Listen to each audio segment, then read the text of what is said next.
اعوذ باللہ من الشیطان الرجیم بسم اللہ الرحمن الرحیم ایاک نعبد و ایاک نستعین۔ السلام علیکم ویورز، میں ہوں آپ کا ہوسٹ کاشف خان اور آپ دیکھ رہے ہیں میرا یوٹیوب چینل کاشف وائس۔ آج کی میری اس کہانی کا عنوان ہے آخری قتل۔ تو چلیں شروع کرتے ہیں۔ جی جج صاحب، یہ قتل میں نے قصدن کیا ہے۔ آج پہلی پیشی تھی اور پہلی پیشی میں ہی ملزم نے اعتراف جرم کا اعلان کر دیا تھا۔ کمرہ عدالت میں موجود اس کی بیوی اس کا اعتراف جرم سنتے ہی اپنا سر تیز تیز نفی میں ہلانے لگی۔ اس کا بس نہیں چل رہا تھا کہ کسی طرح چلا چلا کر جج صاحب سے کہے یہ جھوٹ بول رہے ہیں، ان سے یہ حادثہ غلطی سے ہوا ہے، اگر یہ قصدن ہوتا تو یہ ہرگز خود اس کا شکار نہ ہوتے۔ مگر اس کا ایسا کہنا بے سود ہی جانا تھا، کیونکہ کٹہرے میں کھڑا وہ شخص جو اپنا نام حاشر بتاتا ہے وہ مسلسل اعتراف جرم کر رہا تھا۔ کمرہ عدالت میں بیٹھا ٹائپسٹ تیز تیز بٹن دباتا اس کا اعتراف جرم ٹائپ کر رہا تھا۔ اقبالی بیان پورا ہوتے ہی سارا کی طرف سے ہائر کیا وکیل اپنے موکل کے بیان کی تردید کرنے اٹھ کھڑا ہوا۔ جج صاحب اپنی میز پر کاغذات پھیلائے، ہاتھ میں قلم تھامے وقفے وقفے سے کاغذ پر کچھ لکھتے اور پھر کچھ دیر بعد قلم واپس رکھ کر وکیل اور موکل کی گفتگو سننے لگتے۔ جج صاحب، میرے موکل کا تو نام بھی حاشر نہیں، موکل کا نام دانیال ہے، جس کا ثبوت یہ ساری تعلیمی اسناد اور یہ سرکاری دستاویزات ہیں جن پر ان کا نام دانیال احمد درج ہے۔ جج دستاویزات دیکھ کر شش و پنج میں مبتلا ہو گیا، کیونکہ سارے ثبوت کہتے ہیں وہ دانیال احمد ہیں، لیکن وہ خود کہتا ہے میں حاشر علی ہوں۔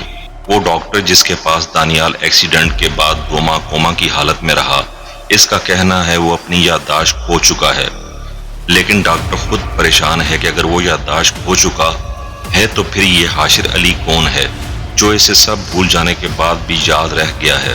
والی بیان کے سوا کوئی اور ثبوت نہ پاتے ہوئے جج نے اس کیس کو اگلی تاریخ پر مؤخر کرنے کا اعلان کر دیا ہے۔ دانیال، آپ کو کیا ہو گیا ہے؟ اگر آپ کو یہ نہیں یاد کہ آپ دانیال ہیں تو آپ کو حاشر کیسے یاد ہے؟ کون ہے یہ حاشر؟ کون ہے یہ حاشر؟ سارا اس کے ساتھ گھر واپس آ رہی تھی جب راستے میں اس نے وہی سوال کیا جو ہسپتال میں اس کے ہوش میں آنے کے بعد اس وقت کیا تھا جب ڈاکٹر کے نام پوچھنے پر دانیال نے اپنا نام حاشر بتایا تھا۔ تم نے یہ بال کب ڈائی کروائے مہرین؟ وہ اس کے ماتھے پر آئی چاند لٹوں کو چھوتے ہوئے کہہ رہا تھا، جبکہ اس بات پر سارا حیرتوں کے سمندر میں بس غرق ہونے کو تھی۔ دانی میں سارا ہوں، آپ کی سارا، اور یہ میرے بال تو ہمیشہ سے اسی کلر کے ہیں، آپ کو کیا ہو گیا ہے؟ یہ حاشر مہرین کون ہیں جو آپ کو اس حالت میں بھی یاد ہیں؟ اف مہر، تم بھی نہ یوں ہی مجھے تنگ کرتی رہتی ہو، یہ بھی کوئی سوال ہے بھلا؟ میں حاشر ہوں اور تم مہرین۔ وہ کھلے منہ کے ساتھ چہرے پر عجیب نافہم تاثرات لیے اسے دیکھتی رہی۔ کچھ دیر بعد وہ اپنے گھر آ چکے تھے۔ آہا، تو تم نے یہ گھر میرے لیے خرید ہی لیا، میں کہتا تھا نا تم سے مجھے یہ گھر پسند ہے۔ او شکریہ مائی لو، وہ کہتے ہوئے گھر کا دروازہ کھول رہا تھا۔ سارا جو پیچھے کھڑی پہلی بات کے اثر سے ہی نہیں نکلی تھی، اس بات پر کیا حیران ہوتی کہ اس کا شوہر جسے نیا گھر کہہ رہا ہے وہ تو پچھلے 3 سال سے ان دونوں کا گھر ہے۔ وہ حیران ہونا چاہتی تھی دانیال کی اس بات پر بھی، لیکن جان گئی تھی بے سود ہے، سب بے سود ہے۔ ارے ماہی، میرا برش اور کینوس کہاں ہے؟ جلدی بتاؤ، جیل جانے سے پہلے میں ہمیشہ کی طرح اپنے اس شکار کو بھی سیاہ رنگ کے ساتھ کینوس کی نظر کر کے اس پر لال رنگ چھڑکنا چاہتا ہوں۔ آخر کو وہ میرا سب سے بڑا اور سب سے آخری شکار ہے، اسے تو پینٹ کیا جانا چاہیے۔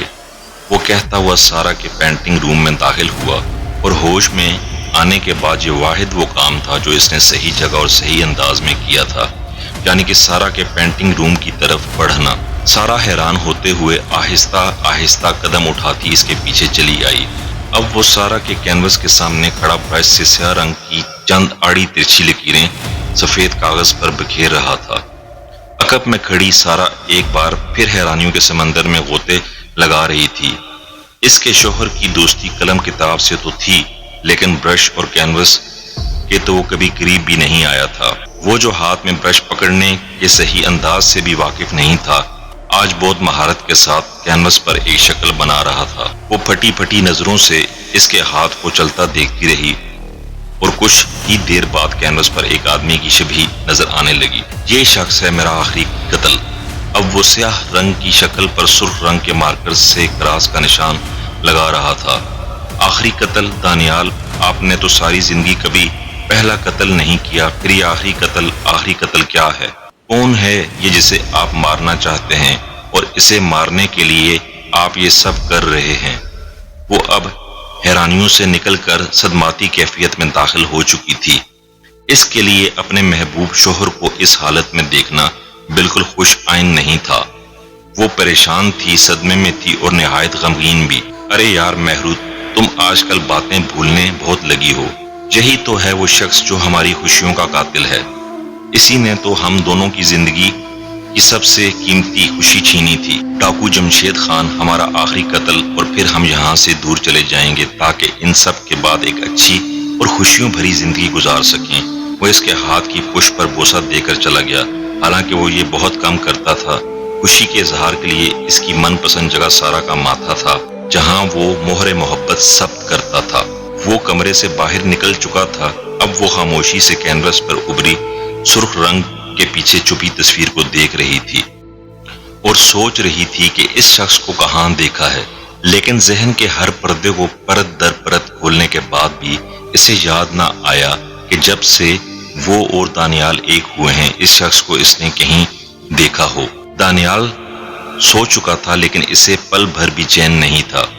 وہ کیسے ایک ایسے انسان کو قتل کے جرم میں بآسانی جیل جاتا دیکھ سکتی تھی جس نے اپنی حیات میں ایک پرندہ بھی نہیں مارا ہو؟ اتنا تو وہ جان گئی تھی کہ 2 ماہ پہلے ہونے والے کار حادثے میں جہاں دوسری طرف سے آتی گاڑی میں موجود شخص ہلاک ہوا تھا، وہیں اس کا شوہر اپنی یادداشت کھو بیٹھا تھا۔ لیکن حیران کن بات یہ تھی کہ دانیال کے ذہن سے اس کی کل حیات محو تھی۔ پھر جو یہ لوگ اسے یاد تھے یہ کون تھے؟ کافی دیر سوچنے کے بعد سارا کے جو سرا ہاتھ لگا وہ یہی تھا کہ شاید ہماری شادی سے پہلے دانیال کی زندگی میں کوئی ایسا واقعہ یا حادثہ ہوا ہو جس کا اثر اس کے ذہن پر اس قدر شدید ہے کہ وہ سب بھول جانے کے بعد اس حادثے کو نہیں بھول سکا۔ وہ حادثہ کیا تھا، کب ہوا، کیسے ہوا، اسے جاننا تھا۔ وہ ایک جھٹکے سے بستر سے اٹھی اور دانیال کی لائبریری کا رخ کیا، جہاں دانیال کی تمام کتابیں بہت ترتیب سے کچھ ایک دوسرے کے اوپر اور کچھ قطار کی صورت میں رکھی ہوئی تھی۔ سب سے پہلے اس نے دانیال کی تمام ڈائریاں ایک ساتھ نکال کر فرش پر بکھیر دی۔ اب وہ ایک ایک کر کے ہر ڈائری میں کچھ تلاش کر رہی تھی۔ تیزی سے صفحات الٹ پلٹ کرتی، کبھی وہ ایک ڈائری اٹھاتی اور کبھی دوسری۔ ساری ڈائریاں دیکھ لینے کے باوجود اسے ایسا کچھ نہیں ملا جو اس گتھی کو سلجھا سکے۔ وہ سر پکڑ کر فرش پر بیٹھی اپنے اندر کے غم کو آنسو کی صورت باہر نکال رہی تھی۔ کچھ دیر بعد دل کا بوجھ کم ہوا، تب وہ اٹھی۔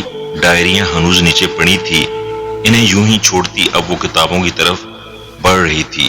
ایک خیال ذہن میں آیا، ہو سکتا ہے کسی ناول کی کہانی نے دانی پر اثر کیا ہو۔ آخر وہ کتابیں اور ناول پڑھنے کے اتنے شیدائی بھی تو ہیں۔ اب وہ چند کتابیں ریک سے اٹھا کر کمرے کی کھڑکی کے پاس رکھی میز تک لا رہی تھی۔ کتابیں وہاں رکھ کر اس نے سب سے پہلے اوپر کی 3 کتابیں کھولی جو 3 ناول تھے اور تینوں ہی اس کے پسندیدہ مصنف کے ناول تھے جنہیں وہ کئی بار پڑھ کر ازبر کر چکی تھی۔ تینوں کی کہانیاں اس کہانی سے بالکل مختلف تھی جس کا سامنا اسے درپیش تھا۔ وہ ایک بار پھر ہاتھوں کے درمیان سر کو دبائے لب بند کیے بے بسی کی انتہا پر تھی۔ اسے لگا اتنی کوشش کے بعد بھی میں اسی جگہ کھڑی ہوں جہاں سے شروع کیا تھا۔ سر جھکائے وہ اپنے خالق سے مناجات کر رہی تھی، اپنا دکھ، اپنا مسئلہ مصاحب الاسباب کو بتا کر اس کا حل طلب کر رہی تھی، گڑ گڑا رہی تھی، دعائیں کر رہی تھی۔ دعا آسمانوں کو چیرتی ہوئی رب کونین کے پاس جا پہنچی۔ دعا سن لی گئی، قبول کر لی گئی، حل بھیج دیا گیا۔ وہ ہاتھوں کے درمیان سے اپنا سر نکال کر اٹھنے لگی تھی کہ اس کی نظر میز کے وسط میں رکھی ایک نوٹ بک پر پڑی۔ اس سے کچھ ہی فاصلے پر دانیال کا مخصوص کپ رکھا تھا جس سے وہ یہاں بیٹھ کر قلم کتاب دوستی نبھاتے ہوئے مسلسل چائے نوش فرماتا تھا۔ لائبریری میں موجود ہر چیز وہ دیکھ چکی تھی سوائے اس نوٹ بک کے۔ اور شاید اسے بھی وہ یہ سوچ کر نظر انداز کر دیتی کہ جب ہر جگہ سے ناکامی ہاتھ آئی ہے تو یہاں کیا خاک ملے گا، لیکن نوٹ بک کی طرف ہاتھ بڑھانے میں سب سے زیادہ اہم کردار اس کے درمیان میں رکھے ایک سوکھے ہوئے گلاب نے ادا کیا۔ 2 ماہ پہلے کا ایک واقعہ سے یاد آیا۔ وہ ان کی شادی کی سالگرہ تھی۔ وہ اس کے لیے گلاب لے کر آیا تھا۔ اس نے وہی گلاب اپنے بالوں میں اٹکا لیا تھا۔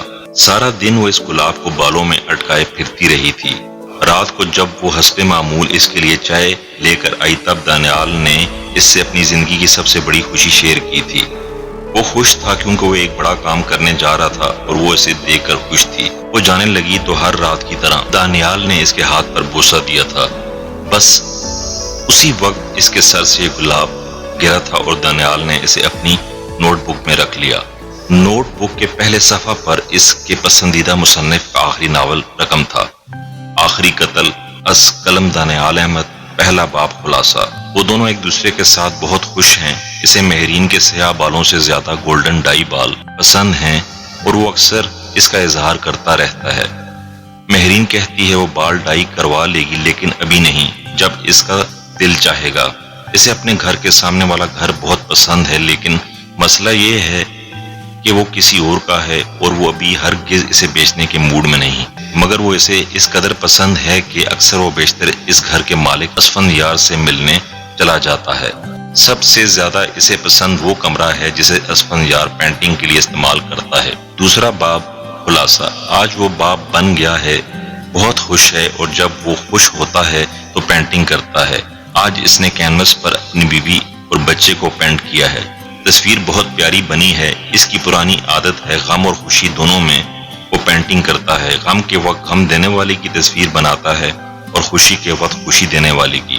تیسرا باب خلاصہ۔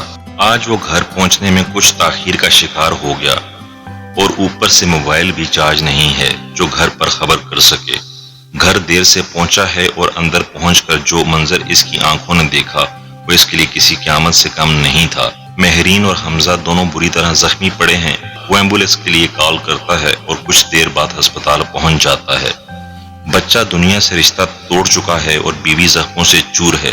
اسے نہیں معلوم کہ یہ سب کس نے کیا ہے، لیکن ان 3-4 گھنٹوں نے اسے ایک عام انسان سے ایک وحشی انسان میں بدل دیا ہے۔ اسے بدلہ لینا ہے، انتقام لینا ہے اور قتل کا بدلہ قتل ہی ہوگا، وہ فیصلہ کر چکا ہے۔ چوتھا باب خلاصہ۔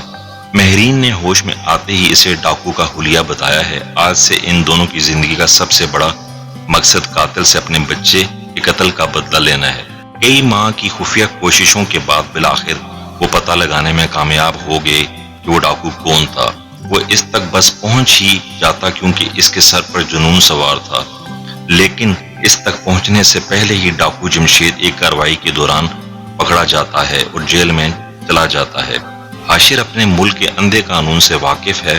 وہ جانتا ہے کہ عدالت یا موصفین اسے چند روپوں کے عوض رہا کر دیں گے، اس لیے وہ فیصلہ کرتا ہے کہ بڑے شکار تک پہنچنے کے لیے پہلے چھوٹا شکار کرے گا۔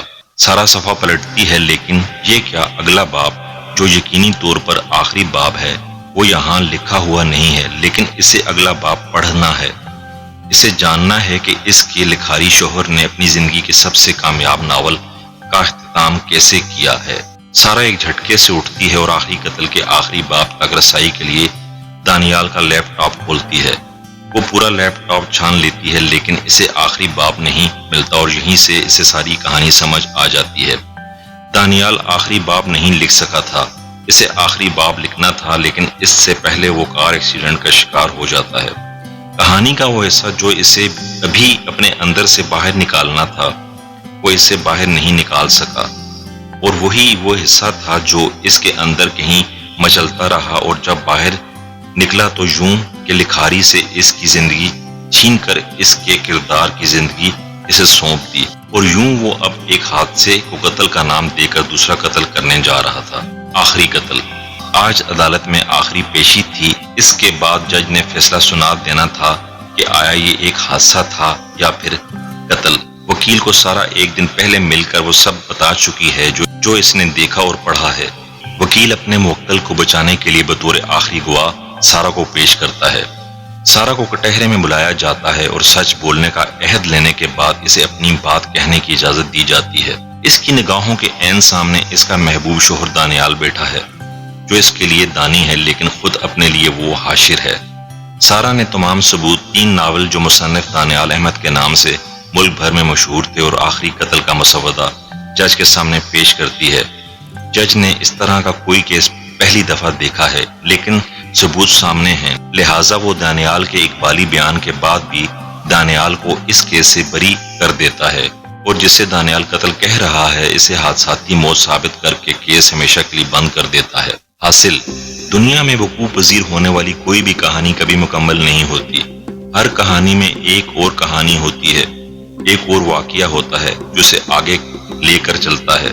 دانیال کی کہانی بھی ابھی باقی ہے کیونکہ ابھی اسے واپس اپنی حیات چاہیے اور آخری قتل کو بھی مکمل کرنا ہے۔ وہ گھر واپس آ چکے ہیں۔ وہ جب سے واپس آیا ہے بہت گمسم بیٹھا ہے۔ سارا اس کے سامنے بیٹھی اسے دیکھ رہی ہے۔ وہ جانتی ہے دانیال کے لیے سب کچھ بہت عجیب تھا۔ وہ دانیال کو شروع سے لے کر سب بتا کر اس کی اصل حیات میں واپس لے آئے گی۔ وہ ایک معمہ حل کر چکی تھی، یقیناً دوسرا بھی کر لے گی۔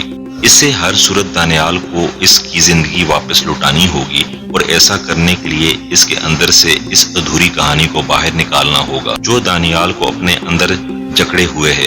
وہ یہ سب کیسے کرے گی یہ سارا پر چھوڑتے ہیں، کیونکہ دانیال کی محبوب بیوی ہی مصنف دانیال احمد کو اس کی زندگی کی طرف واپس لا سکتی ہے۔ میں اور آپ تو آخری قتل کے وہ قاری ہیں جو یقیناً آخری قتل کو لائن تک دم سادے پڑھتے رہے ہوں گے، کیوں ایسا ہی ہے نا؟ تو ویورز کیسی لگی آپ کو آج کی ہماری یہ کہانی؟ ایسی ہی اچھی کہانیوں کے لیے ہمارے ساتھ جڑے رہیں، میرے چینل کو سبسکرائب کریں، لائک کریں، شیئر کریں، بیل آئیکن کو پریس کریں۔ Thank you so much.